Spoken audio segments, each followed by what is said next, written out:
Hello my lovelies and welcome to today's Money Matters video. I am Sam and you are joining me as I complete my fortnightly budget breakdown. But before we get to the goodness that is budgeting, I want to take the time to introduce myself a little. I am 25 and currently reside in Perth, Western Australia with my partner and a little family of fishies. I study full-time in accounting and bookkeeping and get paid on a fortnightly basis. I love everything to do with budgeting, organising and reading, so you'll mostly find me doing these budgets on good old-fashioned pen and paper. Now, on to the best part of this video, the budget breakdown.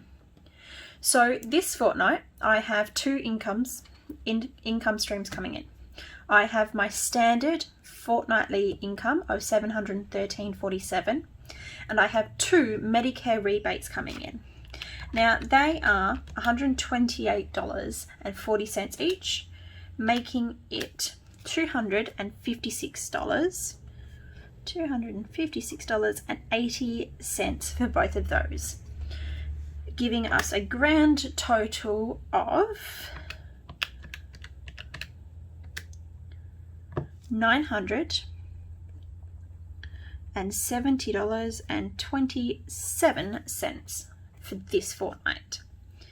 Now, I have both cash envelopes and I also keep some of my funds at the bank because it's generally easier, as some of these, like these ones here, are direct debited out of my bank account on a regular basis. So they live at the bank for me, and the rest of these are in cash.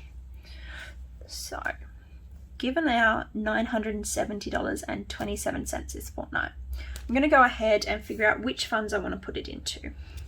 Now, I don't want to put any into my bills because I actually have a decent buffer in there, and I'm not going to put any into my cash emergency savings either. Alright, let's start at the top, shall we?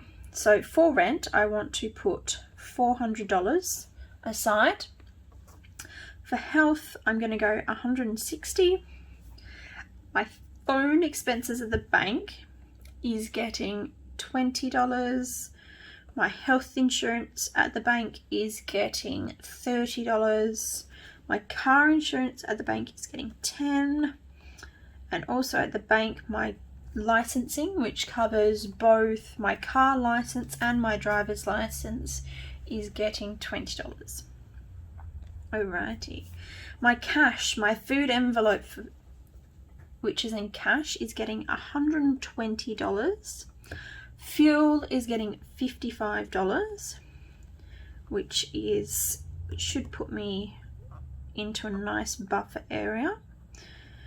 My car service and maintenance is getting $15. Now this one is everything associated with my car that isn't licensing. So it could be getting new tires or having a standard servicing or washer fluid or new wipers or anything of that nature. I have a self-care and me fund, which is getting $30, and that one is dedicated, that I always try and put a little bit of money into, because it's not only really important to ensure that I have enough money to cover my rent and my insurances and my food and my bills, but to ensure that I take care of me as well, which I'm not that great at, but that's what this money is for. So hopefully I'll start doing it more often. I'm putting $15 into my miscellaneous fund and $50 into my home and pets. Now I'm trying to bump this up because I was a little bit cheeky last week and went shopping and bought some new fishies. So I'm trying to bump this one up again. My gifts is getting $25. I'm also trying to bump this one up as well because July is the month where I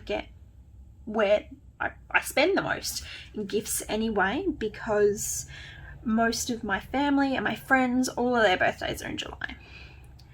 and I'm putting $15 into my home deposit. Okay, so now that I've got the amount I want to fill it with, I'm going to total all this up and put my total amounts for my cash envelopes, my bank bills in here, which will then give me how much is left over. So for cash, I have $400 in my rent account. I have $160 for my health fund. I'm going $120 in my food, $55 in my fuel, $15 in my car service and maintenance, $30 into me, $15 my miscellaneous, $50 for home and pets, $25 for my gifts, and $15 for my home deposit, which gives me a total of $885, which I will be stuffing this week. So for my bank bills, which is pretty much everything that lives at the bank that isn't my emergency fund, I have $20, $30, $10, and $20, which gives us $80 that I need to transfer to my bank bills account.